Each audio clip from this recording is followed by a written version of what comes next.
Breaking చూస్తున్నాం. Postal ballot చెల్లుబాటుపై కేంద్ర ఎన్నికల సంఘం క్లారిటీ ఇచ్చింది. పోస్టల్ బ్యాలెట్ డిక్లరేషన్ పై గెజిటెడ్ సంతకం ఉండి సీల్ హోదా లేకపోయినా ఓటు చెల్లుతోందని స్పష్టం చేసింది. వైసీపీ అభ్యంతరాలపై క్లారిటీ ఇవ్వాలని ఏపీ సీఈఓ కేంద్ర ఎన్నికల సంఘాన్ని కోరిన నేపథ్యంలో పోస్టల్ బ్యాలెట్ చెల్లుబాటుపై ఈసీఐ లేఖ పంపించింది.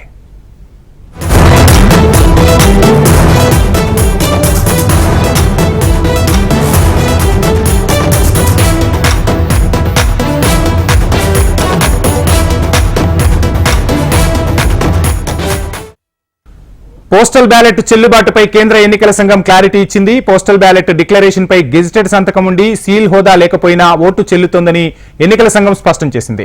వైసీపీ అభ్యంతరాలపై క్లారిటీ ఇవ్వాలని ఏపీ సీఈఓ కేంద్ర ఎన్నికల సంఘాన్ని కోరిన నేపథ్యంలో ఈ నిర్ణయం వెలువడినట్టు తెలుస్తోంది. ఇదే అంశానికి సంబంధించి ఓవరాల్ డీటెయిల్స్ మా ప్రతినిధి రామకృష్ణ అందిస్తారు.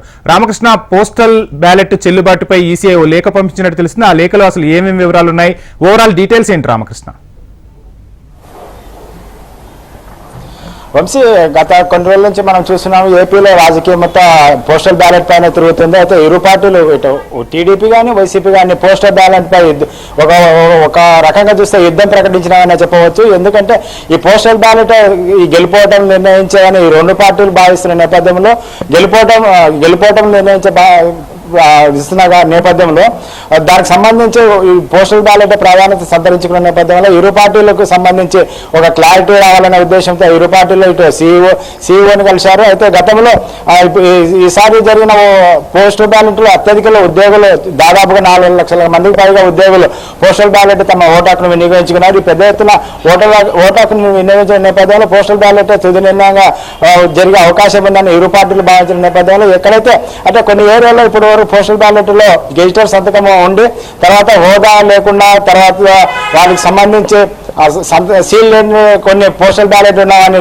టీడీపీ దృష్టికి వచ్చిన నేపథ్యంలో అందుకు తగ్గట్టుగానే ఈసీని టీడీపీ గత వారం రోజుల కింద కలిసి ఏవైతే గెజిటెడ్ సంతకం ఉండి హోదా కానీ సీల్ లేని వాటికి కూడా పోస్టల్ బ్యాలెట్ గుర్తించి వాటి ఉన్న ఓటుగా పరిగణించాలని సీఈఓకి లేఖ ఇచ్చాయి. వాటికి సంబంధించి అయితే ఆ సీఈఓ ఆ రోజు చెప్పాడు, లేదు ఈసారి ఉద్యోగస్తులు చాలా మంది వినియోగించుకునే నేపథ్యంలో అందుకు తగ్గట్టుగానే వారికి ఓటు హక్కును దాన్ని పరిగణిస్తాము. అధికారి సంతకం ఉండి సీల్ లేకుండా వారిని కూడా గుర్తించి వారి ఓటు హక్కుగా వినియోగించిన అవకాశం ఉందని చెప్పారు. అదేవిధంగా అయితే దానిపైన వైసీపీ గత కొన్ని రోజుల నుంచి అభ్యంతరం వ్యక్తం చేసింది. అయితే దేశంలో ఎక్కడ ఇలాంటి రూల్ లేదు. అయితే కేంద్రం గతంలోనే స్పష్టంగా ఇచ్చింది, ఎక్కడైతే అధికారి సంతకం ఉండి ఆ హోదా కానీ సీల్ లేని పక్షంలో వాటికి చెల్లుబాటు కాదని అనే కేంద్ర ఎన్నికల సంఘం స్పష్టం చేసిన అని సీఈఓ కలిసి అభ్యంతరం వ్యక్తం చేశారు. దానికి సంబంధించి సీఈఓ లేదు, వాటి గురించి అభ్యంతరం ఏమైనా ఉంటే కనుక్కుంటారా, దానికి సంబంధించి ఈ రోజు నిన్న సీఈఓ ముఖేష్ కుమార్ కేంద్ర ఎన్నికల సంఘం దాని నుంచి క్లియర్ కనుక్కున్నారు. దానికి సంబంధించి త్వరలోనే చెప్తామని చెప్పారు. దానికి సంబంధించి ఈరోజు ఆయన చెప్పారు, ఏవైతే గెజిటెడ్ సంతకం ఉండి మిగతా సీల్ లేకపోయినా వాటి చెల్లుబాటు అవుతుందని క్లారిటీ ఇచ్చారు. దీనిపైన వైసీపీ ఇప్పటికైతే కోర్టుకు వెళ్ళింది. కోర్టుని ఏమనుస్తుందో దానికోసం వెయిట్ చేస్తున్నారు. రామకృష్ణ, చూస్తున్నాం రాష్ట్ర చరిత్రలోనే ఎప్పుడూ లేని విధంగా పోస్టల్ బ్యాలెట్ ఓట్లనైతే వినియోగించుకున్నారు. పోస్టల్ బ్యాలెట్ లో ఎక్కువ ఓట్లు నమోదయ్యాయి. 4 లక్షలకు పైచిలకు కూడా ఓట్లు నమోదైనట్టు ఈసీ తెలిపింది.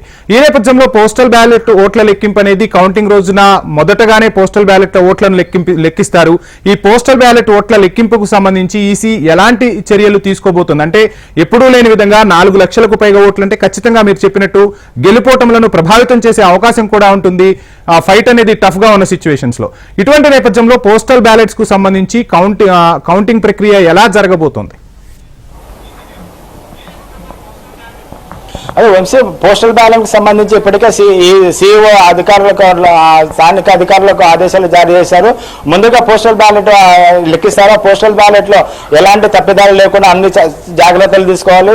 ఎవరైతే ఉన్నారో పోస్టల్ బ్యాలెట్ సంబంధించి ముందుగా ఎవరైతే అధికారులు ఉన్నారో పార్టీ నేతల సమక్షంలోనే వాటిని స్ట్రాంగ్ రూమ్ తీసుకొచ్చి వాటిని ఓపెన్ చేయనున్నారు. అయితే ముందుగా పోస్టల్ బ్యాలెట్ ఉదయం 8 గంటలకు ప్రారంభం అవుతాయి. అదే అర్ధ గంట లోపల కంప్లీట్ కాకుండా వాటిని కంటిన్యూ చేస్తూ మళ్ళీ ఈవీఎంలోనే లెక్కించే అవకాశం ఉంది. అయితే ఓట్ల లెక్కింపు విషయంలో అధికారి అక్కడ స్థానిక ఎమ్మెల్యేతో పోటీ చేసిన అభ్యర్థితో పాటు ఏజెంట్ కూడా ఉండే అవకాశం ఉంది వంశీ.